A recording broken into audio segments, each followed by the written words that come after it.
Tomorrow and tomorrow and tomorrow creeps in this petty pace from day to day. We're back at Surfers Paradise again and about to go up and see Wes one more time. I just called him before and he sounded really... I actually couldn't quite understand him, groggy, and kind of told me he's not in a good way, but he'll see us anyway.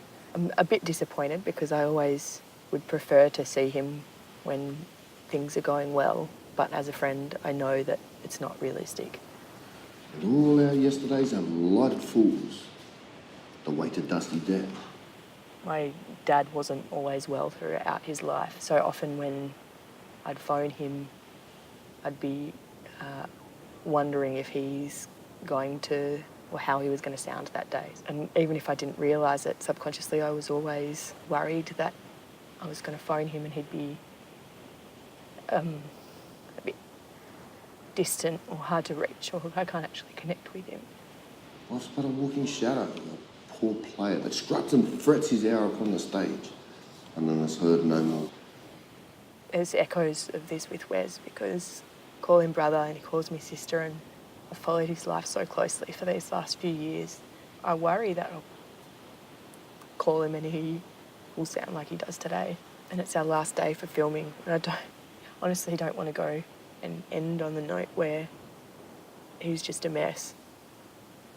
But this is not, you're not going to get the fairy tale sunset ending, and life's going to go on, and it's not always going to be happy, positive Wes who's doing Shakespeare or telling us that it's all okay. It is a tale told by an idiot, full of sound and fury, signifying nothing.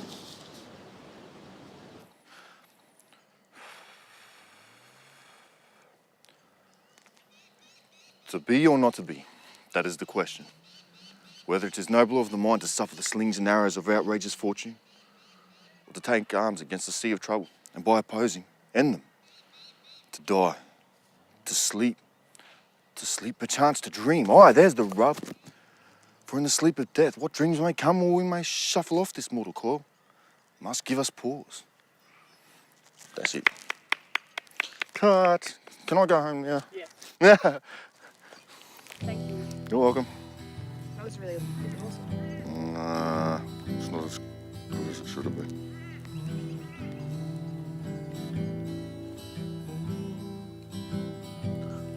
Sleep the chance to dream. Beginning to breathe again for the first time in so long. That's what it was.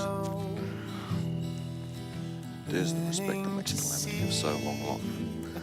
For who? Through my pride. The first time I met Wes was in jail. He was serving a long sentence and I was teaching Shakespeare. One year he played Dromio from The Comedy of Errors and the next, Bottom from A Midsummer Night's Dream. We traded letters in between shows, and then earlier this year he popped up on Facebook. Back bitches. After spending almost half his life in prison, it was time for Wes to adjust to life outside. For the first time in so long. In the first month after release, men are 12 times more likely than their peers to die from drug overdoses, suicide, things like this. One man I'd met through teaching Shakespeare died last year, and the thought of losing yet another friend rattled me. I got out on the 6th, so it would have been, 2 days ago? Bright-eyed, bushy-tailed, thinking the world couldn't hold me down, and it did. I had a silver lining before I went to jail. I don't really have that much anymore. My silver lining's being able to pay the bills or something like that. That's a pretty shitty goal. I strive to be my dad in some way. Good manners, being polite, being patient. Easy.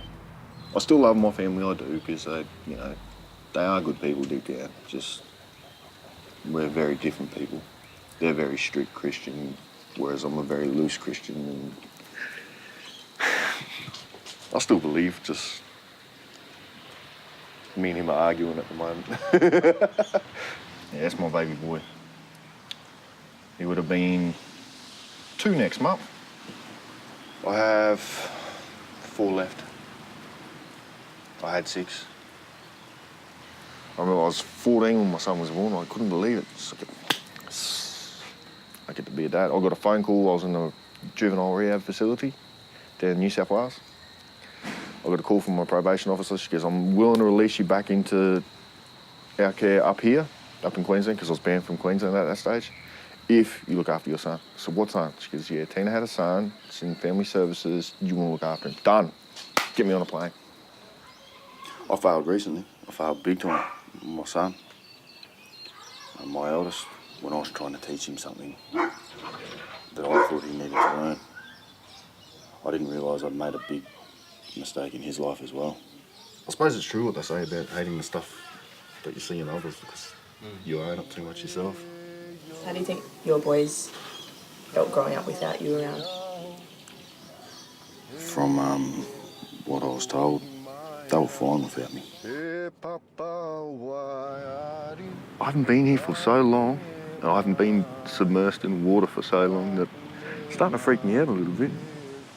I participated 4 times properly, yeah. I was too late for the first one. That was when they did The Tempest. I was so hoping, because I love Caliban, he's a mad character. When I'm out there, I'm pretending to be someone else, and it's a fun way to learn. Some fellas don't even know how to read. And they're coming in there and they're learning it off by heart. It was either pot or heroin. No, it would have been pot. And then somebody else gave me a shot of heroin. How old were you? Still in year 6. I had a guidance counsellor who's known me since I was born. She wasn't supposed to tell me, but she made me aware that my mother, my real mother, my birth mother, had given me up for adoption because she was a heroin addict, and that I was a methadone baby. So yeah, and that was that was all I needed to go. Yeah, I don't want to do it anymore. I'm not on my medication anymore, so it's not really helping. What do you take medication for? Do you mind me asking? Yeah, schizophrenic, but manageable. First it was just stealing from shops and then doing little things, stealing cars. That's not the little thing, but stealing cars and motorbikes and whatever we could sell off. And then I inherited a gun from a friend. First thought, banks. So we started off small, we started with post office and then worked our way up. There was a home invasion where there was an assault.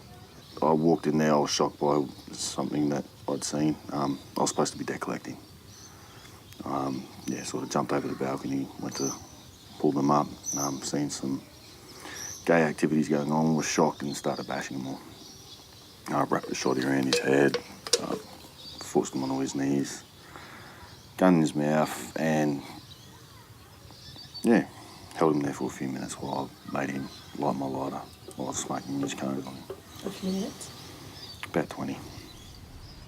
He's waited for a week to get a flight to go to Adelaide to see his partner, and he's missed the flight. Wes, calm down. Where are you right now? Somebody will be paying for my flight and it's going to be me.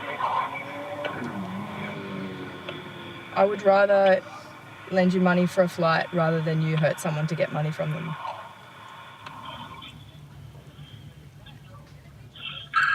I hate myself sometimes, eh? I know. I hate myself sometimes too. I wish I wasn't fucking trusting. Sometimes I want to see the best in people and they let me down. And I'm fucking over it. I'm so over it. Over being used. The other day when you missed your flight, was that completely down to other people fucking you around, or was some of it your responsibility? No. It was she had to go and drop something off to Jay. Yeah. Didn't really care that I was going to miss my flight, and a 20-minute trip took 4.5 hours. I don't understand how you can threaten to kill a woman but be against violence against women. I really don't have a good answer for that. I wasn't in a really good place for a few days there. Good afternoon, ladies and gentlemen. For Virgin Australian guests travelling on flight VA 1398 to Adelaide, boarding for this service will commence shortly through gate 46. What did they say? Special assistance, or you remain seated until your row's called. You know you can call me anytime too. Yeah, I know. Just sometimes I know there's stuff you don't want to tell me. Oh, there's stuff that you don't need to hear. Jail isn't a deterrent anymore. You go to your mates, you get good food, you get to train hard. People don't know how to maintain that on the outside. At least you know where you stand with people. They're not going to rip you off, or if they do, you know they're going to do it to your face. Out here, it's a completely different game. I think that's why I miss it so much. I just miss the honesty. You got that routine too. I'm still getting up first thing in the morning and they're going, what are you doing? Like, I'm up 6 o'clock, cleaning the house, and they're going, what are you doing? Go back to sleep. I slept for 12 years. I don't need to sleep any longer. Like magic, we've jumped 4 months into the future. Again, we're heading to see Wes, and he's staying at Q1, which is like the tallest, fanciest place on the Gold Coast. I think some friends of his are putting him up there, some associates, but I don't know how much he's making any real moves to get his life back on track, because I don't know if it ever was on a regular track. I don't know what he aspires to change to, or if he is supposed to change.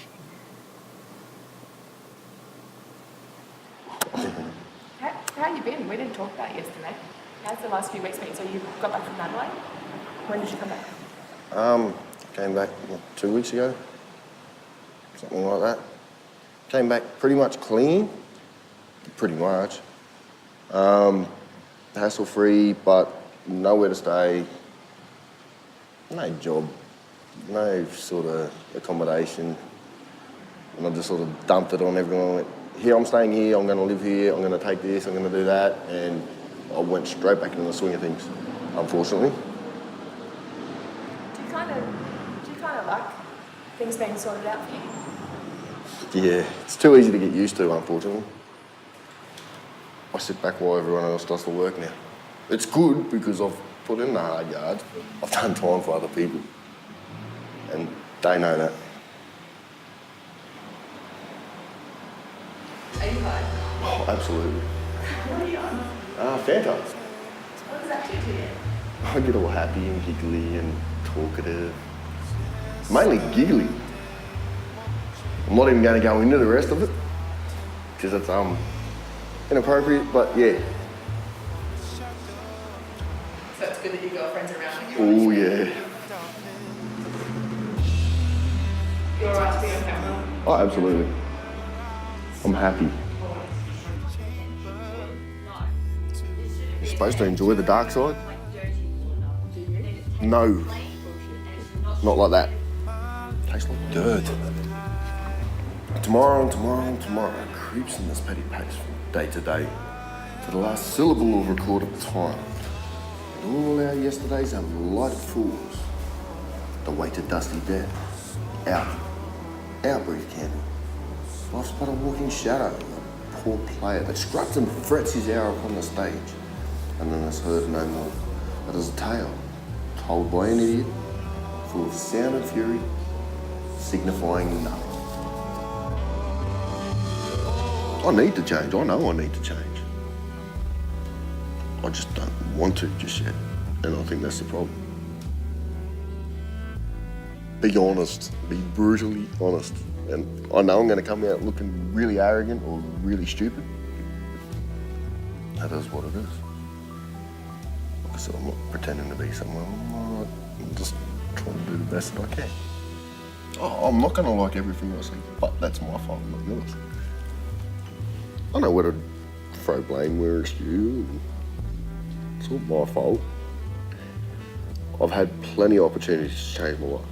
You'd think I would have pulled my finger out by now. So I've got to try. Yeah, I'm not in jail just yet.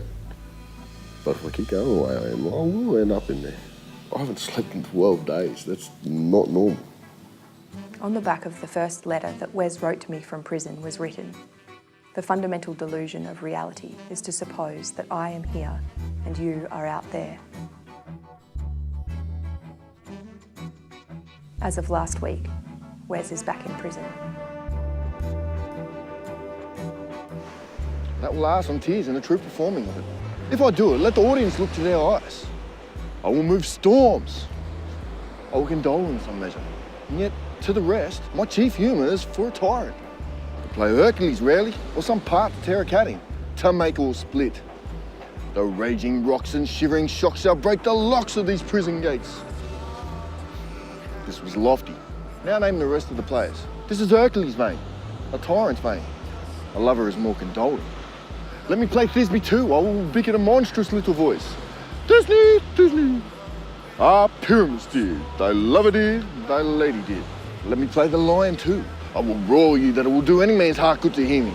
Grant you, friends, that if we should fright the ladies out of their wits, they'd have no more discretion but to hang us. But I will aggravate my voice, that I will roar you as gently as any suckling dove. I will roar you into any nightingale. Well, I will undertake it, and we will meet. We will rehearse most obscenely and courageously. Take pains, be perfect. Adieu.